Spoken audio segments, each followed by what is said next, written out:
Hello বন্ধুরা, কেমন আছো তোমরা সবাই? চলে এসেছি একটা নতুন ভিডিও নিয়ে। আমরা যেটা এখন তৈরি করব সেটা একবার খেলে আবার বানিয়ে খাওয়ার ইচ্ছা তোমাদের নিশ্চয়ই হবে। পুরো রান্নাটা করবে আমার মাইমা। চলো তাহলে শুরু করি। এই রেসিপিটার নাম হচ্ছে সয়া পকোড়া। সয়া পকোড়া বানাতে গেলে কিছু সয়াবিন নিতে হবে। সেটা 90% সেদ্ধ করে নিয়ে ভালো করে জল লেগে নিতে হবে।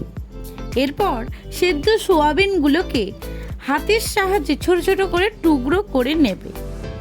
এরপর এর মধ্যে আদা বাটা কিংবা আদা কুচি দিতে হবে।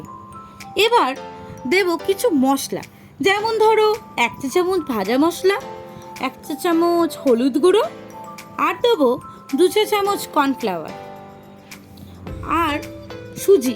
হ্যাঁ বন্ধুরা, তোমরা ঠিকই শুনেছো, সুজি দিয়েই হবে এই রান্না, কিন্তু খেতে হবে অসাধারণ। সুজি দিতে হবে 2 চা চামচ। অর্ধেক পেঁয়াজ কুচি করে দিতে হবে। যে যেমন ঝাল খায় সেই মতো কাঁচা লঙ্কা কুচি করে দিও। আর দেব স্বাদ মতো নুন।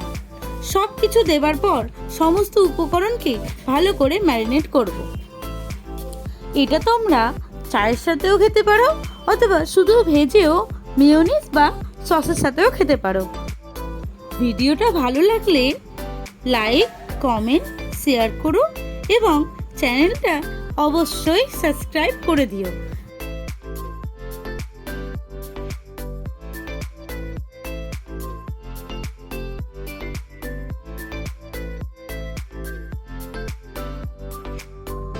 দেখো, আমাদের ম্যারিনেশন করা কমপ্লিট, কিন্তু তারপরে মাইমার মনে হলো একটু হলুদ গুঁড়ো কম হয়েছে, তাই জন্য একটু হলুদ গুঁড়ো দিল আর দিল সানরাইজের গরম মশলা।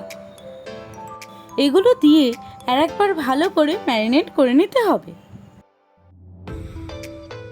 দেখো, আমাদের ম্যারিনেশন করা কিন্তু কমপ্লিট। এবার একটা কড়াই গরম করে তার মধ্যে সাদা তেল অথবা সর্ষের তেল দেব। এবার নিজেদের মতো শেপ করে অথবা যেমন ভিডিওতে দেখানো হয়েছে ছোট ছোট বল আকারে, তেমনভাবে সবগুলোকে ভেজে নেব।